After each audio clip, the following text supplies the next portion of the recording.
کہ جب پیغمبر اسلام خود شام تشریف لے جا رہے تھے جناب ابو طالب کے ساتھ، تو ساری کی ساری ہماری دینیات کی کتابوں میں موجود ہے کہ سارے کے سارے وہاں جو پادری دیکھ رہے تھے، عیسائی تھے، وہ ایک مرتبہ جناب ابو طالب کے ساتھ سرور کائنات کو جب پہاڑوں سے اتر کے دمشق میں جا رہے تھے، تو جیسے شام میں پہنچے تو انہوں نے فوراً جناب ابو طالب کو روکا، کہا ابو طالب یہ جو آپ کے ساتھ 18 برس کا جوان ہے یہ کون ہے؟ تو ان سب نے کہا یہ میرا بھتیجا، جناب ابو طالب نے ان سب سے کہا یہ میرا بھتیجا محمد مصطفیٰ ہے۔ تو کہا کہ ہم نے ان میں وہ صفات دیکھی ہیں جو ہماری انجیل میں پائی جاتی ہیں۔ تو جناب ابو طالب نے کہا تم بتاؤ تمہارے پاس کیا لکھا؟ کہا بھی ہم نے دیکھا جب یہ اتر رہے تھے نا تو درخت ان کے سامنے جھک رہے تھے، توجہ توجہ توجہ، درخت ان کے سامنے جھک رہے تھے، محسوس یہ ہوتا تھا یہ سارے کے سارے پہاڑ ریزہ ریزہ ہو جائیں گے، سب چیزیں ان کے قدموں کے بوسے لے رہی تھی، اور یہ ساری کی ساری کائنات سے تسبیح کی آوازیں آ رہی تھی، لگتا ہے یہ وہ جو آخری نبی ہیں وہ یہی ہیں۔ عیسائی پادری دیکھے پہچان لے، اور جو آغوش میں پال رہے ہیں وہ نہیں پہچان رہے ہیں۔ فیضان گرامی وہ صفات تھی جناب سرور کائنات میں، یہاں تک کہ جب جناب فاطمہ بنت اسد مادر امیر المؤمنین مدینے آئیں تو صحابیات نے سوال کیا، جو بیویاں پیغمبر پہ ایمان لے کے آئی تھی، کہا ہے فاطمہ بنت اسد آپ نے سرور کائنات کو پالا ہے، کچھ بچپنے سے متعلق بتائیں گی؟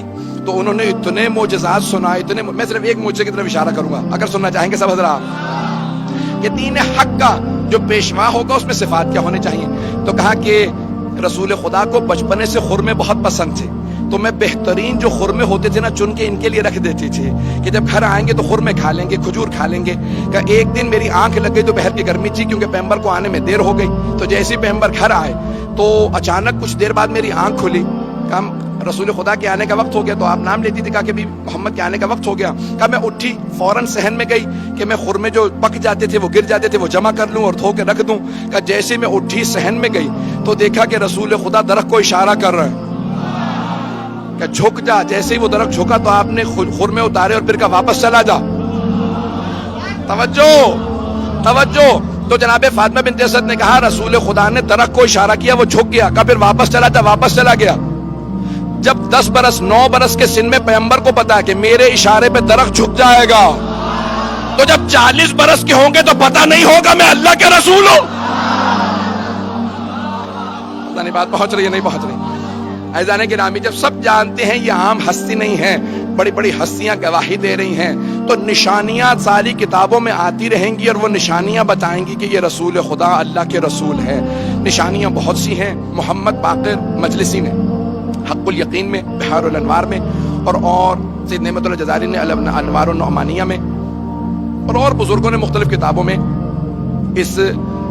ان معجزات کو درج کیا ہے۔ میں پیش کرنا چاہ رہا ہوں بہت جلدی کہ سرور کائنات کے جسد مطہر کے اندر معجزات کو لکھا گیا ہے کہ وہ آخری نبی آئیں گے، ان میں کچھ صفات ہوں گی، ایسی صفات ہوں گی جو کسی اور میں نہیں تھی۔ جتنے معجزات اللہ نے سارے انبیاء کو دیے ہیں اس سے زیادہ معجزات سرور کائنات کو عطا کیے ہیں، اور ان معجزات سے پتہ چلے گا کہ یہ اللہ کے بھیجے ہوئے رسول ہیں۔ وہ معجزات بتائیں گے تو اب 24 معجزات جسد مطہر میں ہیں، رسول اسلام کے جسم مبارک میں ہیں، جسد مطہر میں ہیں، رسول اسلام کے جسد مطہر کے اندر 24 معجزات علماء نے درج کیے ہیں۔ سننا چاہیں گے تو میں پڑھوں گا۔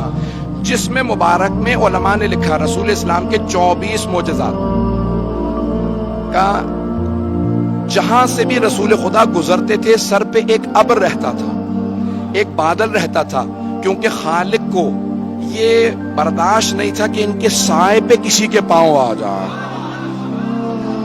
ان کے سائے پہ بھی کسی کے پاؤں نہ آئے۔ اب اگر کبھی کسی نواسے کو کاندھوں پہ سوار کریں تو پھر ماننا پڑے گا خالق کی اجازت تھی۔